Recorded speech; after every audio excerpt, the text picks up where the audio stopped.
오늘 전할 말씀의 제목은 복음은 모든 사람의 것이 아닙니다 입니다.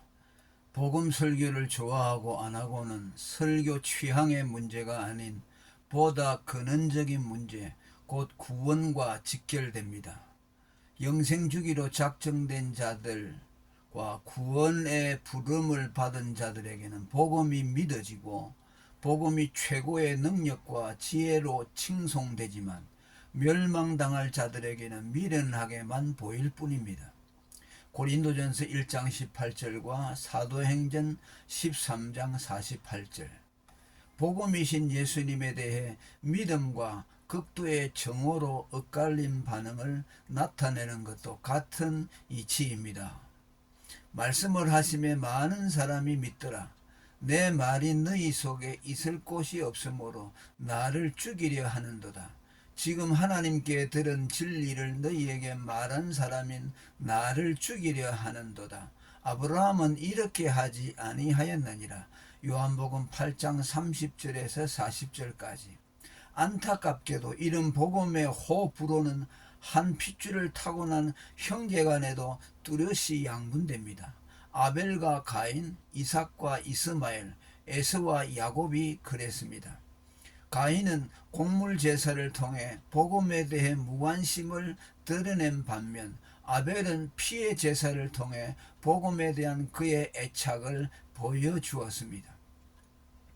팥죽 한 그릇에 장자권을 팔아버린 에서는 자신이 복음에 무관심한 자임을, 형 에서의 장자권을 차지하려고 수단과 방법을 가리지 않은 야곱은 복음에 대해 애착을 가진 자임을 보여주었습니다.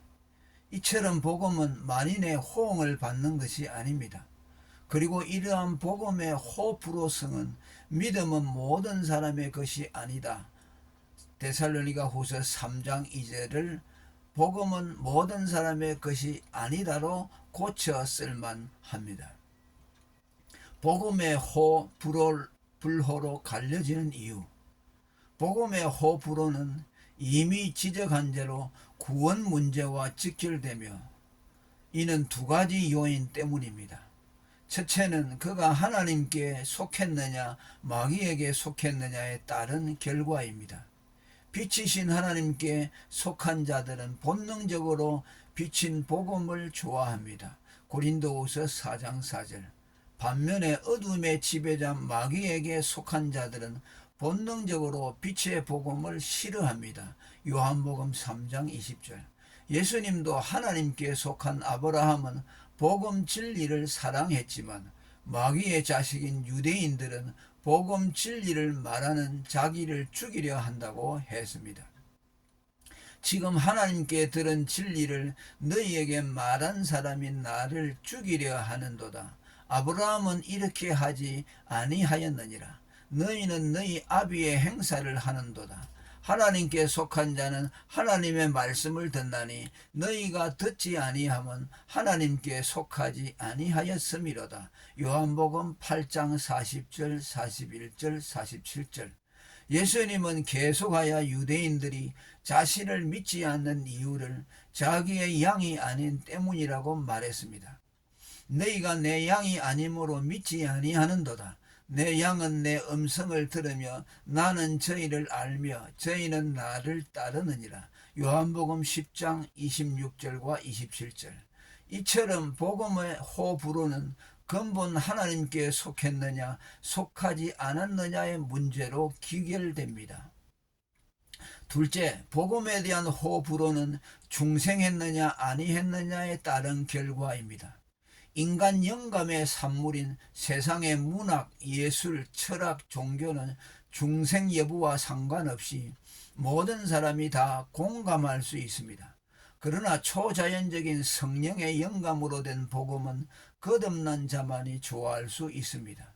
거듭나지 못한 죄인이 복음을 좋아하는 것은 사자가 풀을 좋아하고 개와 돼지가 진주를 좋아하는 것처럼 불가능한 일입니다. 거듭난 사람만이 복음을 좋아하는 것은 그의 거듭남이 복음으로 됐기 때문입니다.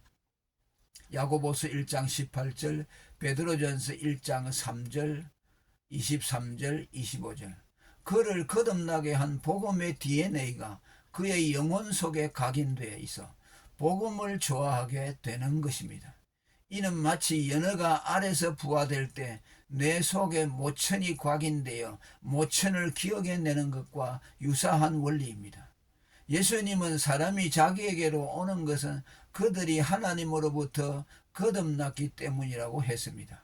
요한복음 6장 45절에 선지자의 글에 저희가 다 하나님의 가르치심을 받으리라 기록되었은즉 아버지께 듣고 배운 사람마다 내게로 오느니라 라고 했는데, 아버지께 듣고 배운 자들이란 꼭 거듭난 자를 말합니다.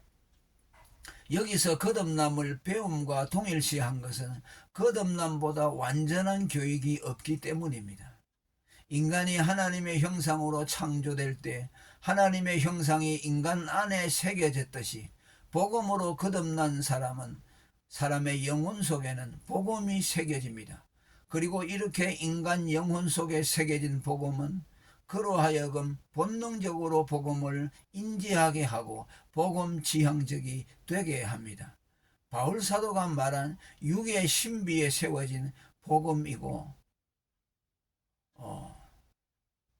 또 그 복음은 사람 마음에 새겨져 있기 때문에 영원히 지울 수 없는 가장 효력 있는 교육이기 때문입니다.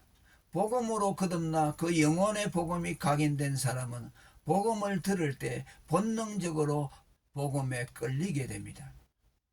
거듭난 택자들에게 성령으로만 알려지는 복음, 복음은 반드시 성령으로만 알려진다는 사실도 말하고자 합니다. 거듭남만 있고 복음이 없거나 혹은 거듭남과 복음만 있고 성령이 없다면 구원은 성취되지 못합니다. 이 점에서 거듭남, 복음, 성령은 서로 불가분리입니다. 복음을 깨달는 데는 거듭남과 함께 성령의 가르침이 있어야 합니다. 하나님은 거듭난 자들에게 복음을 성령으로 깨우치시기 때문입니다. 오직 하나님이 성령으로 이것을 우리에게 보이셨으니 성령은 모든 것 곧 하나님의 깊은 것이라도 통달하시느니라. 이와 같이 하나님의 사정도 하나님의 영 외에는 아무도 알지 못하느니라. 고린도전서 2장 10절에서 11절. 예수님께서 복음을 지혜롭고 설기 있는 자들에게는 숨기시고 어린 아이들에게는 나타내심을 감사합니다. 감사하나이다 라고 마태복음 11장 25절에서 말씀하신 것은 복음을 아는데 인간의 지혜는 무용하며 하나님만이 그것을 가르칠 수 있다는 뜻입니다. 심지어 인간의 지성을 뛰어넘는 초월적 존재인 천사들까지도 그들에게는 거듭남과 성령이 없기에 복음을 알지 못합니다. 또 신학을 많이 공부한 대신학자들이 복음을 더 잘 알고 평범한 범부는 잘 모를 것이라는 추정을 하는데 이 역시 정당하지 못합니다. 복음은 사람의 지혜가 아닌 성령으로만 알려지기 때문입니다. 부르심을 받은 자들 가운데 육체를 따라 지혜 있는 자가 많지 아니하다고 한 고린도전서 1장 26절의 말씀도 같은 맥락입니다.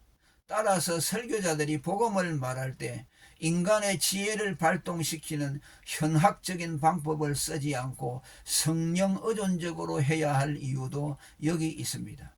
세상의 문학, 예술, 철학은 인간 영감에 호소하여 설득이 이루어지기에 지성의 활성화가 요구되지만 복음은 오직 성령으로만 깨달아지기에 청중들의 지성을 일깨우기보다는 오롯이 성령만을 의지하도록 해야 합니다. 사람의 사정을 사람의 속에 있는 영 외에는 누가 알리오? 이와 같이 하나님의 사정도 하나님의 영 외에는 아무도 알지 못하느니라. 고린도전서 2장 11절. 복음의 영역이 성령의 영역임을 말한 것입니다. 성경이 아무도 너희를 가르칠 필요가 없고 오직 그의 기름 부음이 모든 것을 너희에게 가르치며, 요한 1서 2장 27절의 말씀은 조금도 과장된 것이 아닙니다. 복음을 가르칠 수 있는 자격자는 성령뿐이기 때문입니다. 사람의 지혜에 가르친 말로 아니하고 오직 성령에 가르치신 것으로 한다는 고린도전서 2장 13절의 말씀 역시 성령만을 의지하여 복음을 가르친다는 뜻입니다. 오롯한 성령 의존적 복음 선포가 이루어질 때 그것을 듣는 청중들 역시 오롯한 성령의 가르침을 받게 됩니다. 이러한 성령 의존적 복음 선포는 지나치게 논리와 설득에 의존치 않도록 합니다. 할렐루야. 오늘 여기까지 하겠습니다.